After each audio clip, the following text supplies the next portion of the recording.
والصلاة والسلام على أشرف الأنبياء والمرسلين أما بعد فأعوذ بالله من الشيطان الرجيم بسم الله الرحمن الرحيم قد أفلح من تزكى وذكر اسم ربه فصلى بل تؤثرون الحياة الدنيا والآخرة خير وأبقى إن هذا لفي الصحف الأولى صحف إبراهيم وموسى. قال النبي صلى الله عليه وسلم لكل داع دعوة. صدق الله العظيم صدق رسوله النبي الكريم. محبت کے ساتھ مشرق اللہ وعلى آل محمد كما صليت على إبراهيم وعلى آل إبراهيم إنك حميد مجيد. اللهم بارك على محمد وعلى آل محمد كما باركت على إبراهيم وعلى آل إبراهيم إنك حميد مجيد. لائن کی سطح سے تقدیم فرمائے کرام قابل قدر یہ آج سورۃ البقرہ دعائے مبارک کی اختتامی دعائیں تقریب ہے. کئی وجہ سے یہ تقریب بہت بڑی اہمیت کی حامل ہے.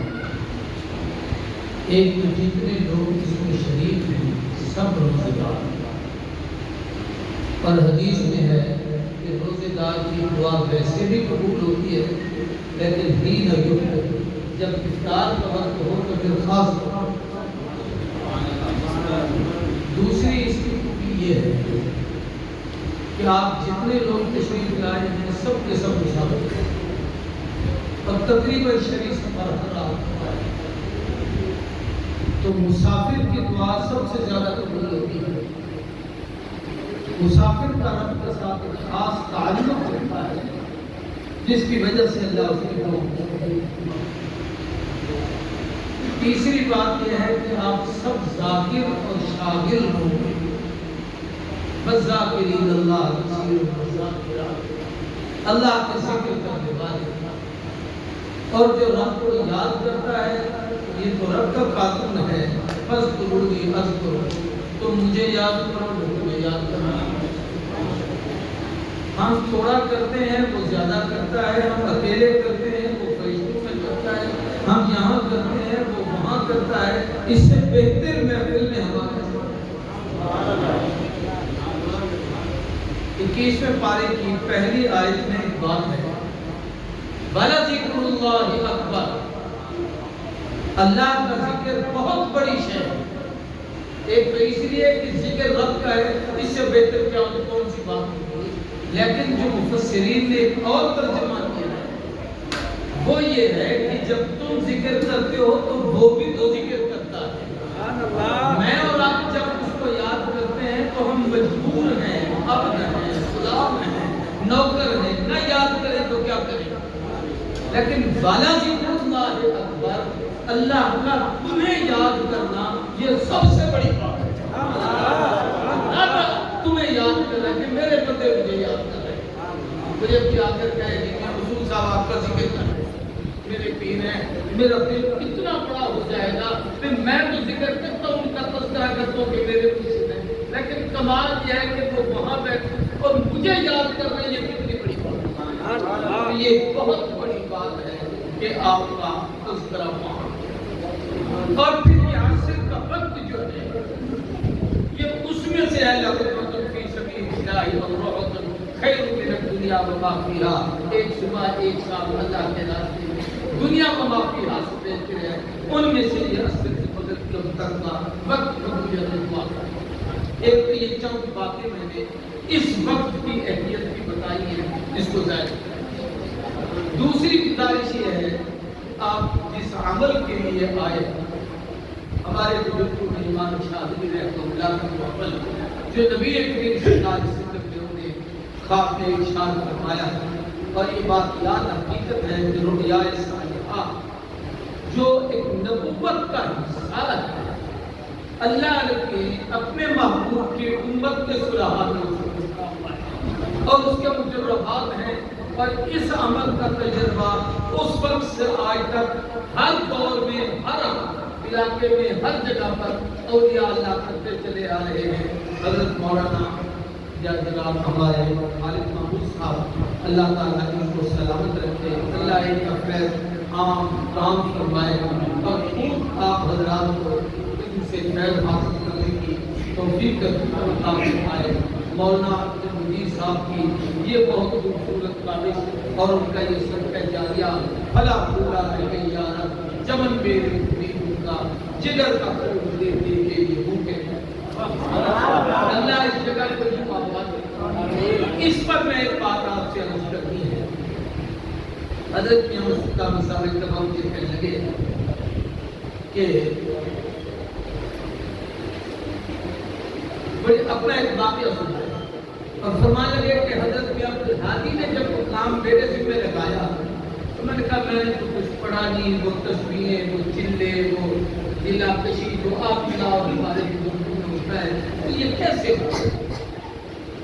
تو حضرت نے ایک جملہ فرمایا میاں عبدالہادی صاحب نے، فرمایا بیٹے اور کچھ کرو نہ کرو، رابطہ شیخ کا کام، اپنے استاد اور مرشد سے رابطہ رکھو، جب بھی کوئی ضرورت پڑے استاد جی فلاں کام ہے اس کے لیے دعا کرو۔ اب استاد کی دعا شاگرد کے حق میں، باپ کی دعا اولاد کے حق میں، مرشد کی دعا مرید کے حق میں، اسی طریقے سے بڑے کی دعا چھوٹے کے حق میں اللہ ضرور قبول کرتے ہیں۔ تو جب آپ یہ دعا کے لیے کہیں گے تو وہ دعا آپ کے حق میں قبول ہو جائے گی۔ ایک تو اس کا آپ اہتمام کریں کہ اپنے شیخ سے رابطہ، یوں نہیں کہ اب میں اتنا بڑا پیر بن گیا ہوں مجھے کسی کی ضرورت نہیں۔ ہمارے تمام مشائخ میں اتفاق کہ اگر کوئی اپنے زمانے کا بڑے سے بڑا کتب بھی دنیا سے فوت ہو گیا ہے تو اس کے بعد نظر ڈالتے ہیں کہ اب ایک صاحب کی نسبت کون ہے جس سے مجھے فیض مل سکتا ہے، میں اس کے ساتھ اپنا رابطہ رکھوں، پھر وہ اس بزرگ سے رابطہ رکھتے ہیں۔ ہوتا وہی شیخ کا فیض ہے جو آگے نسلوں میں چل رہا ہوتا ہے، اللہ ذریعے کے طور پر قبول کرتے ہیں، کبھی ان کے واسطے سے، کبھی ان کے واسطے سے، کبھی ان کے واسطے سے وہ اللہ پہنچا رہے ہوتے ہیں۔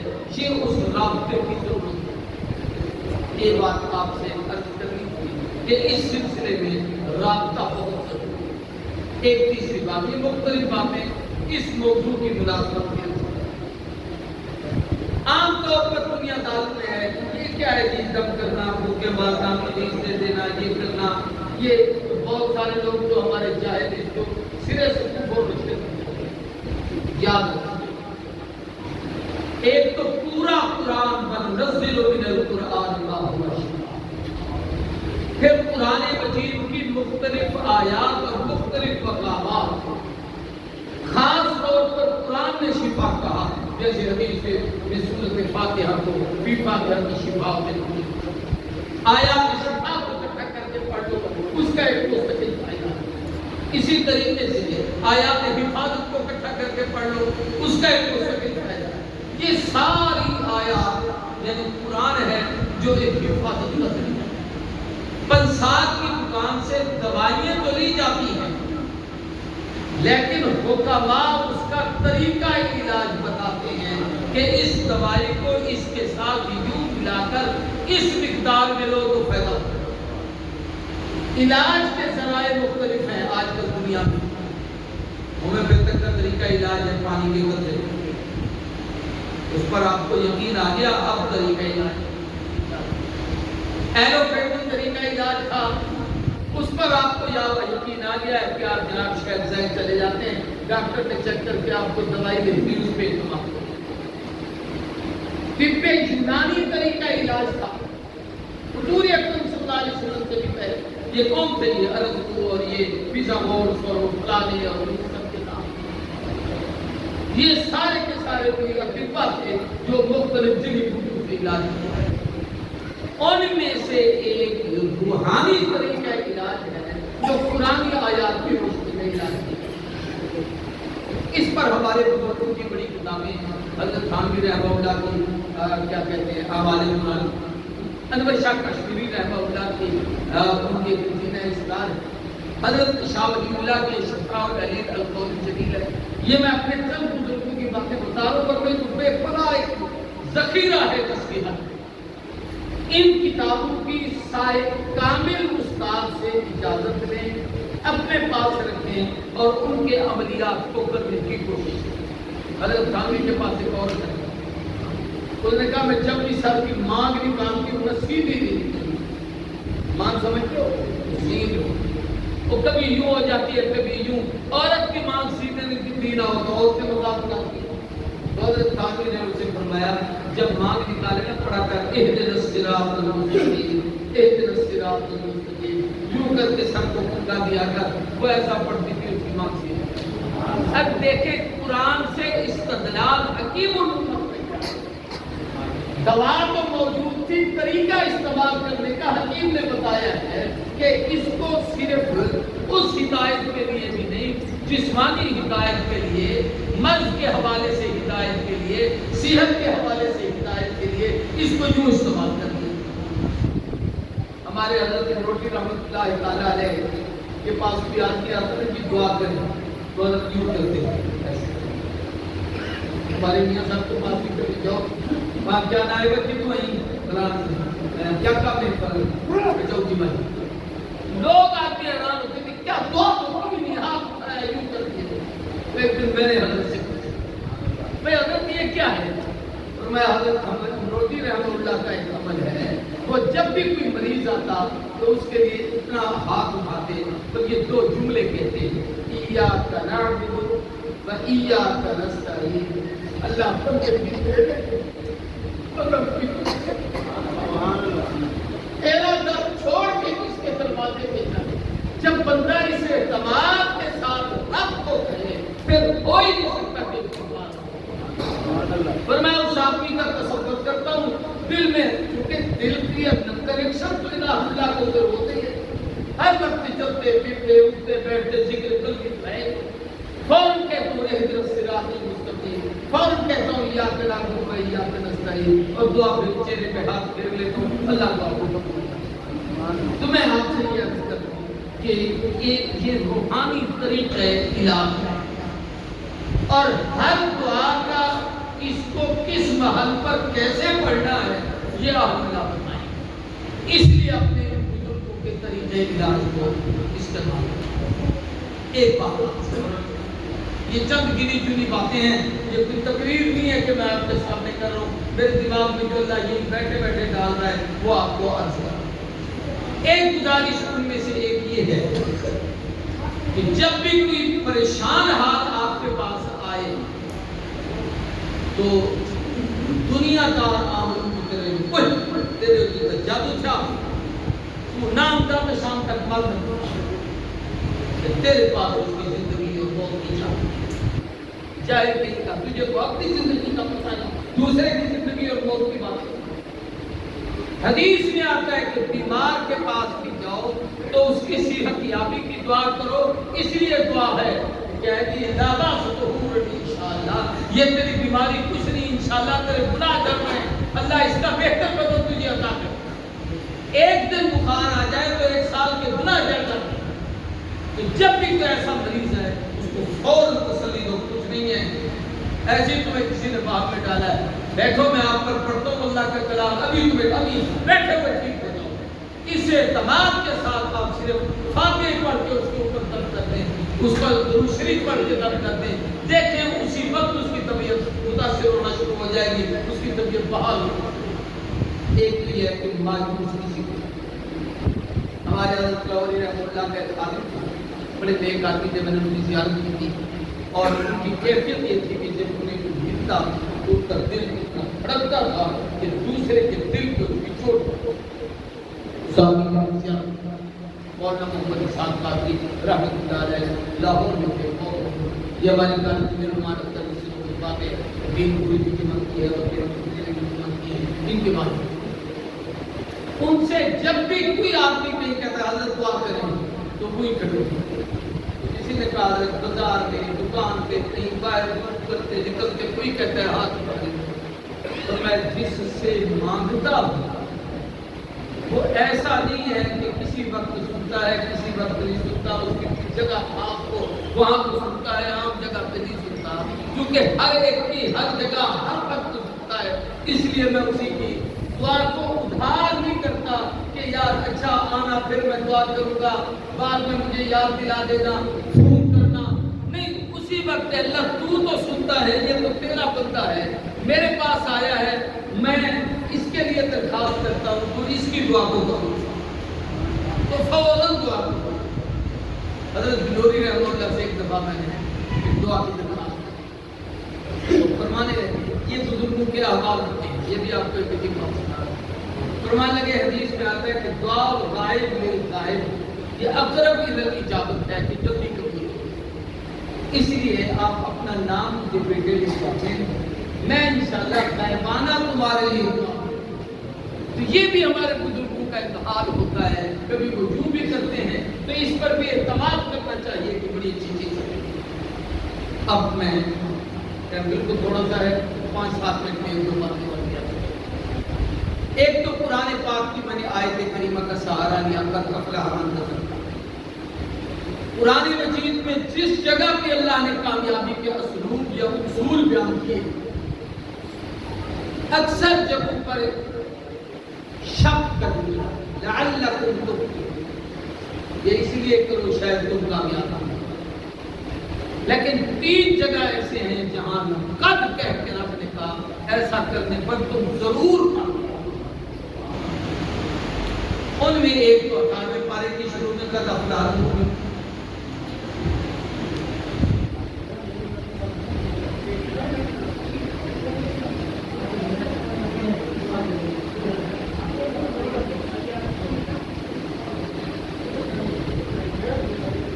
توجہ کریں اگر کو لے آئیں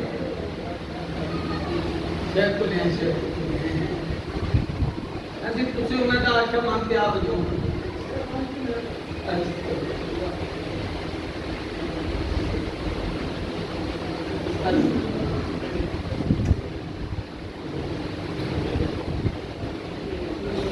جمع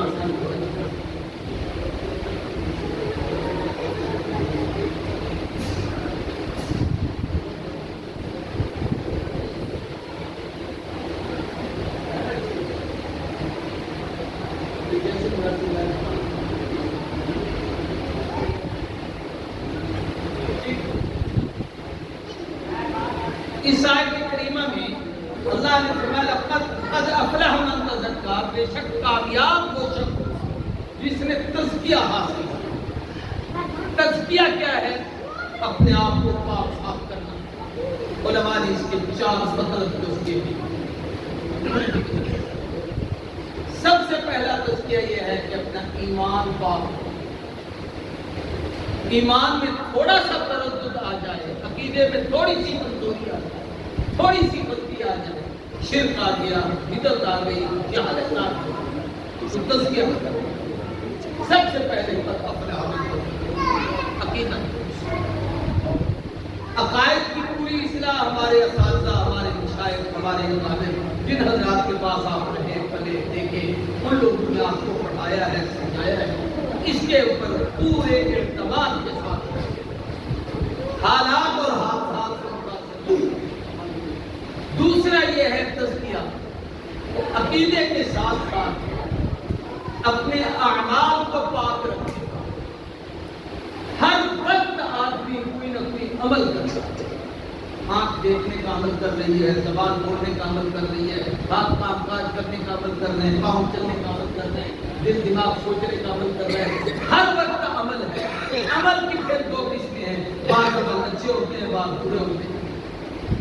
یہی آنکھ ہے غیر کو دیکھ رہی ہے، یہی آنکھ ہے کسی بھی ماں بہن بیٹی کو میلا دیکھ رہی ہے، تو یہ تزکیہ نہیں ہے۔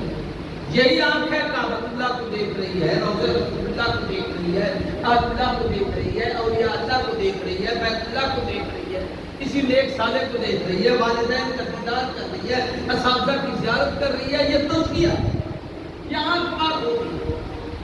ایسے زبان سے جو کہتے ہیں وہ 2 قسم کی باتیں یا اچھی یا بری، بری ہیں تو تزکیہ نہیں، اچھی ہیں تو زبان کا تزکیہ کیا ہو رہا ہے کہ یہ زبان کلام اللہ پڑھ رہی ہے، یہ زبان حدیث رسول اللہ پڑھ رہی ہے، یہ کلام ذکر اللہ کر رہی ہے، یہ کلام ذکر شریف پڑھ رہی ہے، یہی زبان استغفار کر رہی ہے، یہ تزکیہ ہو رہا ہے۔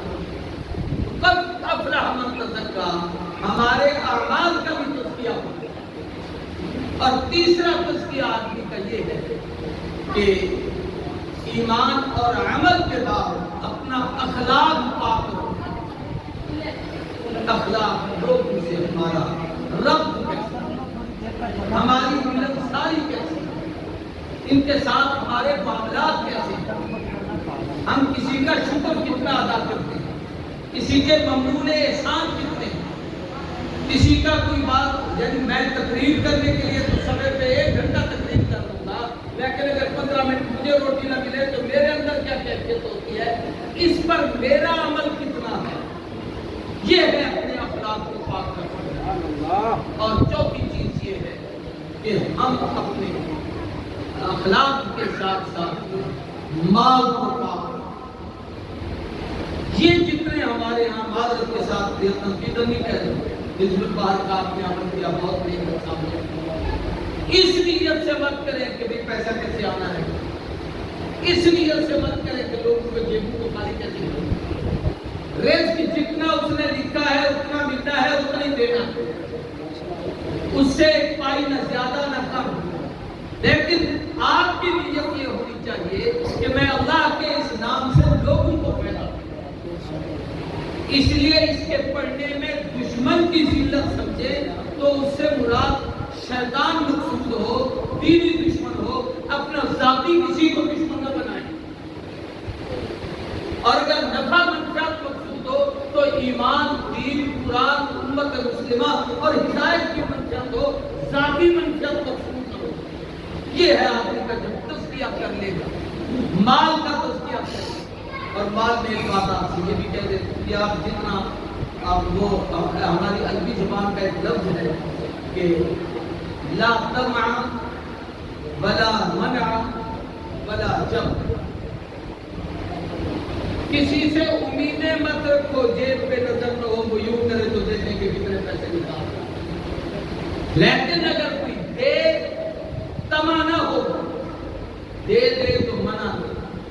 ایمان دا مجھا رب ایک دولت کام ہے، گناہ پاک ہے، کھاتا ہے، شراب پیتا ہے، لیکن لینے کے بعد بلا جمع، دولت کو سمیٹ سمیٹ کے جمع مال بعددا یحسب ان مال کو اقتدا، گن گن کر رکھا کہ کتنا بینک بیلنس ہو گیا، یہ شرط حرام ہے۔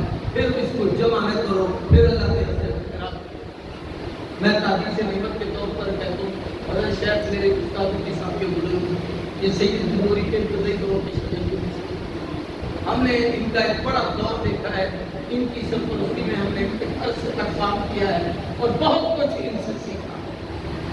میں صرف آپ سے کیا کرنا چاہتا ہوں کہ ہمارے بزرگوں میں وہ جمع کی کیفیت نہیں کہ دولت کی فکر۔ اب بھی میں جب کہیں جاتا ہوں اور مجھے کوئی کچھ دیتا ہے تو میرا رب کے ساتھ کاروبار ہوتا ہے، کہتا ہوں اللہ مجھے اتنا ملے گا، مجھے پتہ ہے میری گاڑی کا تیل کا پیٹرول کا اتنا خرچہ ہوگا، باقی جو ملے گا اس میں سے اتنا میں رکھوں گا، اتنا تیرے کھاتے میں ڈالوں گا، وہ اپنی مسجد اور مدد سے انتظام کرتا ہوں۔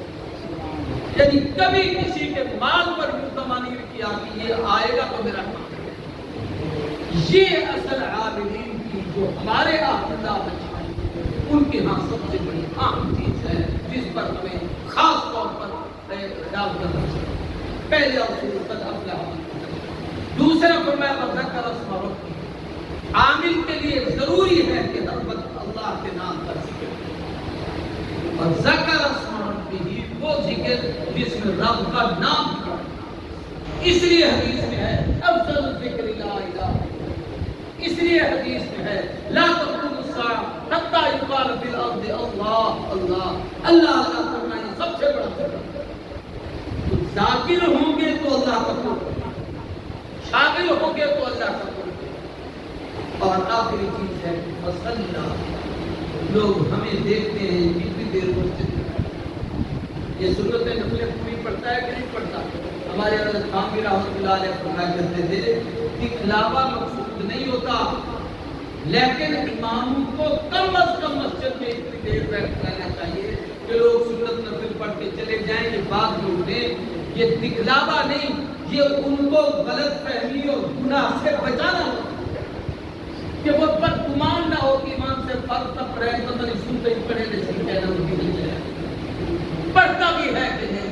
اگر آپ وہاں مسجد میں بیٹھے رہیں گے تو اس کا مطلب یہ ہے کہ اس کے دل میں ہوگا کہ ہمارا امام کتنا نیک صالح آدمی ہے، کتنی دیر مسجد میں بیٹھتا ہے۔ ہمارے سارے پرانے مشائخ نمازوں کے بعد وہیں بیٹھ جاتے تھے، لوگ مسائل پوچھتے تھے، حضرت عصر کی نماز پہ گولا منڈی پہ پرانے دور کی بات درس دیتے تھے، عصر سے مغرب تک بیٹھتے تھے، لوگ مسائل پوچھتے آتے تھے بیٹھتے تھے۔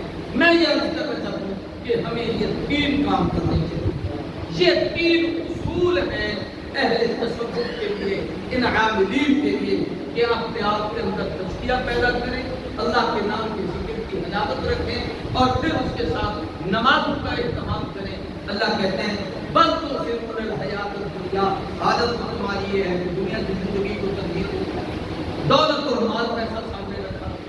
اب بھی اگر خدا نہ خواستہ مولانا کے پاس 3 دن گزارنے کے بعد یہ دیر لے کے جا رہے ہیں کہ اب پڑھنے کے بعد اب جا کے جب ہم روزانہ پڑھا کریں گے تو پھر دیکھتے شام کو کتنے پیسے آتے ہیں، تو کوئی پتہ نہیں۔ یہ ہے بندوں سے مطلع والآخرۃ خیر وابقیٰ، آخرت باقی بھی ہے، بہتر ہے۔ اور اس سے اگلا جملہ جو قرآن میں کہا وہ ہمیں غور کی ابھی جائے ان ھذا لفی الصحف الاولی صحف ابراہیم و موسیٰ۔ تفسیروں میں ہے کہ پوچھا گیا کہ اللہ کی محبوب یہ جو حکم ہمیں ہے یہ پہلی امتوں کو بھی تھا؟ اور میں ہاں یہ صحف ابراہیم صحف موسیٰ میں بھی یہی آسمانی صحیح۔ یہاں میں ایک بات عرض کرتا رہتا ہوں جو اللہ نے دل میں ڈالی ہوئی ہے کہ آخر 2 نبیوں کا نام کیوں لیا صحف ابراہیم اور موسیٰ؟ اس لیے کہ ان کے مقابلے کے جو 2 تھے وہ بڑے بدماش تھے۔ ابراہیم کے مقابلے میں نمرود تھا خدائی کا دعویٰ کرنے والا، اور موسیٰ کے مقابلے میں فرعون تھا ربوبیت کا دعویٰ کرنے والا۔ اللہ کہتا ہے عاملین گھروں میں بیٹھ کر عمل کرتے ہو، ذکر کرتے ہو، خانقاہوں میں اللہ کرتے ہو، تمہارے مقابلے میں فرعون آ جائے، نمرود آ جائے، خدائی کے دعوے کرنے والے بھی آ جائیں، جیسے وہاں ابراہیم اور موسیٰ سے استعمال آئے گی۔ یہ جتنے بڑے بن کے آئیں تم یہاں بیٹھ کر یہ 3 کام کرتے رہو، خدا تمہیں کرے گا، اللہ فتح تمہارے ہاتھ میں۔ یہ چند کی باتیں تھی کہ میں نے عرض کی، میرے دل میں 1-2 بزرگوں کے بتائے ہوئے جو مجھے براہ راست ملے ہوئے وظیفے میں چاہتا ہوں کہ آپ عاملین کو بطور ہدیہ۔ ایک وظیفہ تو حضرت میاں عبدالہادی کی پوری رہو اور وہ حضرت میاں عبدالہادی اور میرے درمیان صرف ایک واسطہ ہے، وہ حضرت میاں سراج احمد صاحب نے براہ راست حضرت میاں صاحب کے ساتھ میاں سراج حضرت گئے حج۔ یہ اس دور کی بات ہے جب پیدل سفر ہوتے یا پہلی جہازوں کا سفر 4-4 6-6 مہینے لگتا، اور میں مدینہ طیبہ میں بزرگ مسجد میں بھی بیٹھتے اور حضور کے روضے اطہر کے سامنے بیٹھتے تھے۔ ان کی کیفیت یہ تھی کہ ساتھ کسی کو نہیں بیٹھنے دیتے تھے، کچھ خشک روٹی کے ٹکڑے، ایک گولی میں پانی، یہ مٹی کی گولی ہوتی وہاں پڑی رہتی، اور وہ اس بابے کی کیفیت یہ تھی، منہ میں ان کے دانت نہیں تھے، روضے اطہر پہ جو آنکھ کھول کے نگاہ ڈالتے تو ان کی آنکھوں میں آنسو آ جاتے، پھر وہ سب نیچے۔ فرمایا اللہ نے میرے دل میں ڈالا کہ میں اس کی خدمت کروں۔ حضرت میاں عبدالہادی رحمہ اللہ فرمانے لگے میں اس کی خدمت کرتا کیا کہ گھر جاتا دیسی گھی یہاں سے ساتھ لے گئے تھے، اس زمانے میں یہیں سے کھانے پینے کی چیزیں لوگ کھاتے، کہنے لگے اس گھی کے اندر اپنی اہلیہ کو کہتا وہ تازی روٹی گرم پکا کے چوری بنا دیتی جیسے شریف بنائی جاتی گھی کے اندر، میں لے آ کر کے اس باغے کو اپنے ہاتھ سے کھلواتا، وہ کسی سے پانی نہیں پیتے تھے لیکن روٹی کھانے سے مجھے نہیں، تو میں ان کی خدمت کرتا تھا۔ فرمانے لگے 1 مہینہ مدینہ طیبہ میں رہے، جب واپسی ہوئی تو میں نے ان سے اجازت مانگی، انہوں نے فرمایا تو نے اللہ کی رضا کے لیے میری خدمت کی ہے، میں اللہ کی رضا کے لیے حضور اکرم صلی اللہ علیہ وسلم کا بتایا ہوا انہیں ایک عمل بنا۔ اب اس بابے کو آقا نے بتایا خواب، یا اس کیفیت مکاشفہ یا مراقبہ؟ انہوں نے کہا کہ مجھے شرط آقا نے مجھے بتایا ہے تو میں بتا رہا ہوں۔ حضرت عبدالہادی صاحب نے یہ سراج احمد صاحب کو 1901 میں مجھے دل کا اٹیک ہوا تھا تو میاں سراج احمد صاحب نے اس وقت مجھے اجازت دی، میں ہر سال اپنے طلباء کو ساتھ لے جاتا تھا اور اس عمل کو ان کو اجازت دلواتا تھا۔ اب وہ اللہ کو پیارے ہو گئے تو میاں صاحب کی وہ اجازت آپ کو بتا رہا ہوں، وہ یہ ہے کہ فجر کی نماز کے بعد پانی وہاں ساتھ رکھ لیں، نماز پڑھ کے فارغ ہو کے 15 مرتبہ سورۃ الفاتحہ ومائے بسم اللہ آمین، ہر دفعہ شروع میں بسم اللہ بھی پڑھیں، آخر میں آمین پڑھیں، میل کے ساتھ نہیں پڑھنی، علیحدہ پڑھیں بسم اللہ الرحمن الرحیم الحمدللہ رب العالمین، آخر میں غلط بات کے ساتھ آمین 15 دفعہ پڑھ کے پانی پہ دم کریں اور وہ پانی اس مریض کو پلائیں، کیسی مصیبت نہ ہو، کیسا کوئی بیمار نہ ہو۔ بے شک آپ اپنے مریدین کو کہا کریں رات کو بوتلیں لگ جایا کرو، فجر کی نماز کے بعد دم کرتا ہوں پھر لے جانا، تاکہ ان کو آنے جانے کے جو چکر لگے تو دل میں اہلیت بھی پیدا ہو۔ اور یہ اس بزرگ کا بتایا ہوا عمل ہے، اس کے اندر میں نے اتنی تاثیر دیکھی ہے، ایسے واقعات دیکھے ہیں کہ میں اگر اس پر تو سارے واقعات لکھوں یا بیان کروں تو کتاب میں یہ ایک حضرت کی پوری رحمت اللہ علیہ کی آپ کے ساتھ ایک عمل ہے جو آپ کو ایک عمل حضرت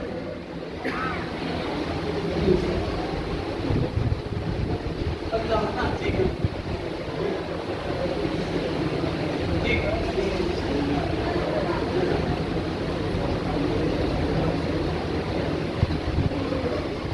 میرے خیال 2-3 منٹ رہ گئے، ایک عمل اور بھی بتا دوں گا یاد ہے ریڈیو 3 سے یوں تک توجہ میری طرف ہے، بہت خوبصورت عمل۔